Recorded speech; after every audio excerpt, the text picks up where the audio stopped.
کہ اگر انسان کو پتہ چل جائے کہ اس دن کی عظمت کیا ہے. دیکھیں یہ دن فقط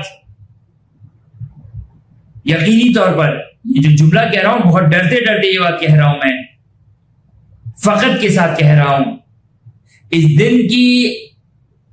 اس دن کو فقط ہم جشن خوشی عید میں منحصر نہ کر دیں، بلکہ اس دن کی عظمت کو پہچاننے کی کوشش کریں.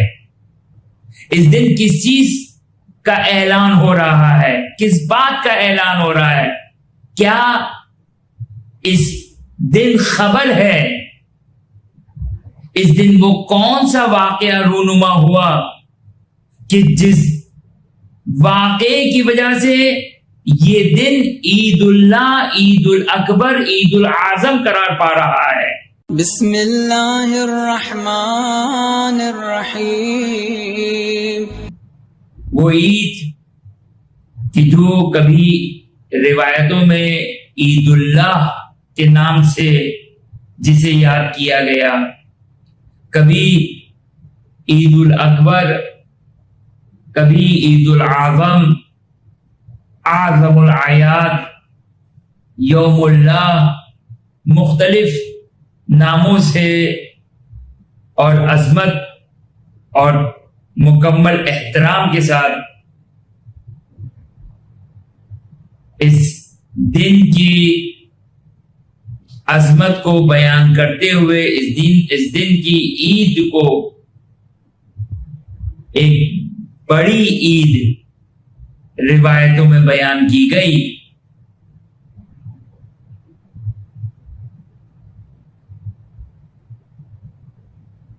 وَهُوَ الْيَوْمُ الَّذِي يُعَيِّدُ الْأَنْبِيَاءَ، مفہوم روایت کہ یہ وہ عید کی جس کو انبیاء نے عید شمار کیا. توجہ کیا آپ نے؟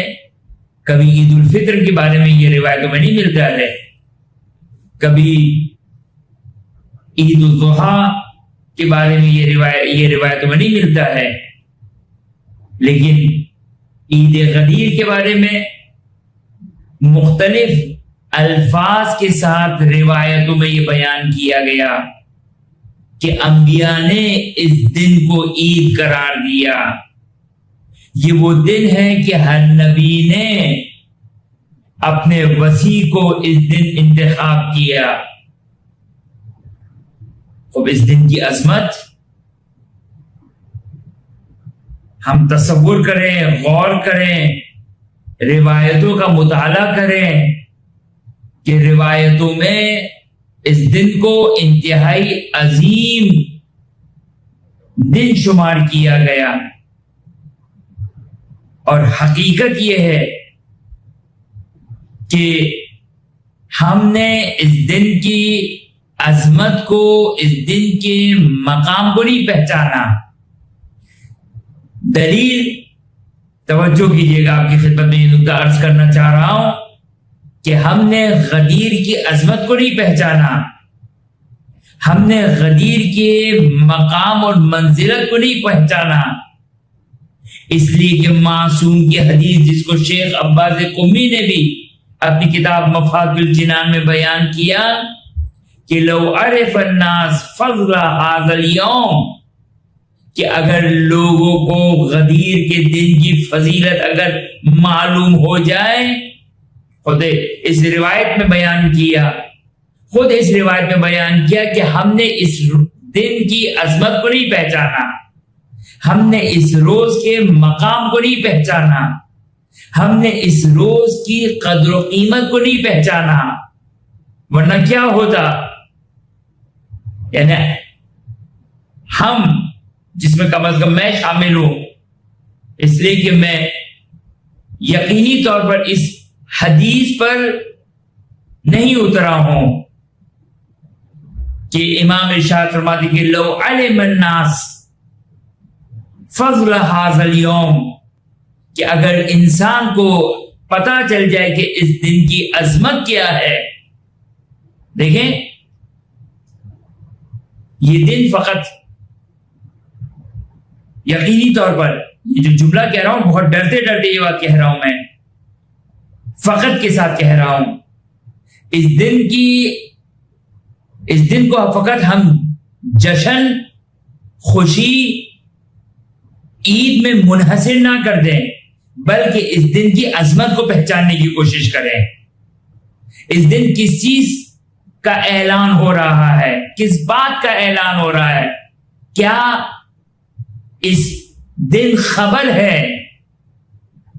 اس دن وہ کون سا واقعہ رونما ہوا کہ جس واقعے کی وجہ سے یہ دن عید اللہ، عید الاکبر، عید الاعظم قرار پا رہا ہے؟ یقینی طور پر روایتوں میں بیان کیا، انسان خوشی منائے، مومنین کو اطعام کرے. اگرچہ اس دن کے اعمال بیان کیے کہ روایت میں بیان کیا کہ یہ ابن رسول اللہ ہم اس دن میں کیا کریں. تو امام نے ارشاد فرمایا روزہ رکھو. یہ روزہ توجہ کیجیے گا، روزہ کہ جو صیام الستین شہرن کہ غدیر کے دن کا روزہ 60 مہینے کے روزے کے برابر ہے. آپ کے مولانا کوئی صحیح سند روایت بتائیے، صحیح سند روایت بتائیے. چھوڑ دیئے ساری سندوں کو. احمد ابن حنبل اہل سنت کا عالم کے جو مقبول عند العامہ، جس کو اہل سنت قبول کرتے ہیں، احمد ابن حنبل جو 4 ائمۃ الاربعہ میں سے 4 اماموں میں سے ایک امام اہل سنت کا، وہ احمد ابن حنبل صحیح سند کے ساتھ اگرچہ ابن کثیر جو شاگرد ابن تیمیہ ہیں وہ ممکن نہیں ہے اس حدیث کو قبول کرنا. یہ میں شیعہ روایت بیان نہیں کر رہا ہوں. ممکن اگر شیعہ روایت بیان کرے تو غلوف کا الزام لگ جائے، غالی ہونے کا الزام لگ جائے. لیکن جب احمد ابن حنبل جیسا شخص کہ جس کا دور دور تک کوئی تشیع سے تعلق نہیں، جس کا دور دور تک ولایت امیر المومنین سے کوئی تعلق نہیں، صحیح سند کے ساتھ وہ یہ بیان کرتا ہے کہ صوم الغدیر کہ غدیر کے دن کا روزہ 60 مہینے کے روزے کے برابر ہے. اب ابن کثیر کیسے اس روایت کو قبول کر سکتا ہے؟ لہذا یہ کہہ کر رد کر دیتا ہے کہ حاضر حدیث ینکر، انکار کیا جائے گا. کیسے انکار نہیں کیا جائے گا؟ حق ہے کہ تم انکار کرو. جس دن کے روزے کو 60 دن کے روزے کے برابر قرار دیا گیا، بلکہ معذرت کے ساتھ 60 شہرن 60 مہینوں کے برابر. ایک سال میں کتنے مہینے ہوتے؟ 12 مہینے 60 مہینے، یعنی ایک ماہ مبارک رمضان 1 مہینہ. جو 60 سال کی عمر کرتا ہے وہ بوڑھا شخص کے جس نے اپنی زندگی کے 60 سال گزارے، یعنی 60 ماہ رمضان گزارے، یعنی 60 مہینے 60 مہینے ہو، انکار کرتا ہے، کہتے یہ روایت قابل قبول نہیں ہے. اور اشکال کیا، اعتراض کیا، اس کا جواب دیا ہمارے علماء کرام نے.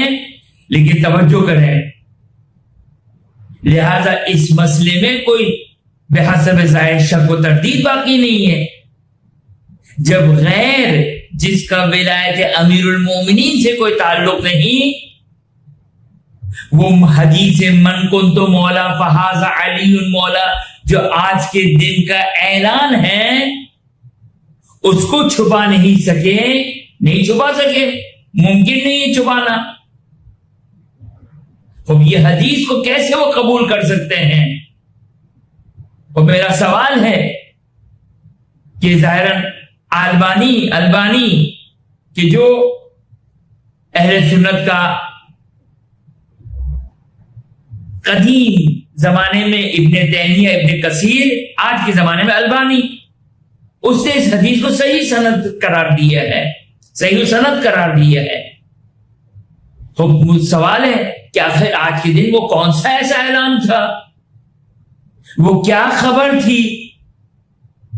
من کنت مولا فہذا علی مولا میں آپ نے ہزار تصرف کیے، ہزار تبدیلی کرنے کی کوشش کی، ہزار طریقے سے کوشش کی کہ اس کے معنی کو تبدیل کیا جائے، اور وہ معنی کہ جو شیعہ اثنا عشری جو تعلیمات آل محمد علیہ السلام کی روشنی میں جو اس حدیث کا معنی کرتے ہیں، من کنت مولا فہذا علی مولا، جس کا میں مولا ہوں، جس پر میری ولایت ہے، جو میری سرپرستی میں ہے، علی اس کا مولا ہے، علی اس کا ولی ہے، علی اس کا سرپرست ہے۔ خوب یہ آیت، 3 آیتیں جو آپ کی خدمت میں پڑھی، وقت نہیں ہے کہ ظاہر اس مختصر سی گفتگو میں ہم ان تینوں آیتوں کے اوپر مفصل گفتگو کر سکیں۔ اگر ممکن ہوا تو انشاءاللہ اشارہ آپ کی خدمت میں عرض کریں گے، لیکن توجہ کریں، آج کا اعلان کس بات کا اعلان ہے؟ ولایت امیر المومنین کا اعلان ہے۔ یہاں پہ آپ کی خدمت میں بچوں اور جوانوں کے لیے ایک بات کہہ دوں، بچوں اور جوانوں کے لیے ایک بات کہہ دوں کہ یاد رکھیے گا، امیر المومنین کی ولایت، آج کے دن امیر المومنین کو ولایت نہیں دی گئی، آج کے دن امیر المومنین کو ولایت نہیں دی گئی، امیر المومنین صاحب ولایت تھے، امیر المومنین صاحب ولایت تھے۔ آج یعنی غدیر کے دن 18 ذی الحج سن 10 ہجری رسول خدا صلی اللہ علیہ وآلہ وسلم کی شہادت اور رحلت سے پہلے 2 مہینے 8 دن 2 مہینے 10 دن پہلے تقریباً 28 سفر شیعہ تاریخ کے اعتبار سے، 12 ربیع الاول اہل سنت کی تاریخ کے اعتبار سے رسول خدا صلی اللہ علیہ وآلہ وسلم امیر المومنین کی ولایت کا اعلان کر رہے ہیں۔ تو یہ ولایت آج نہیں دی گئی، آج تو فقط اعلان ہو رہا ہے۔ واقعات موجود ہے، مستند سند کے ساتھ اہل سنت نے خود بیان کیا کہ امیر المومنین رسول صلی اللہ علیہ وآلہ وسلم کے زمانے میں صاحب ولایت تھے، اور امیر المومنین سلام اللہ علیہ کی ولایت فقط سن 10 ہجری 18 ذی الحج کے بعد اس مسلمان امت یا اس جہان کے لوگوں کے لیے مخصوص نہیں تھی، بلکہ امیر المومنین سلام اللہ علیہ صاحب ولایت ہے، امیر المومنین سلام اللہ علیہ سرپرست ہے، امیر المومنین سلام اللہ علیہ کی اطاعت واجب ہے۔ یہ سب ایک ہی معنی کے لیے ہے، میرا بچہ جوان ایک ایک لفظ کو سمجھے۔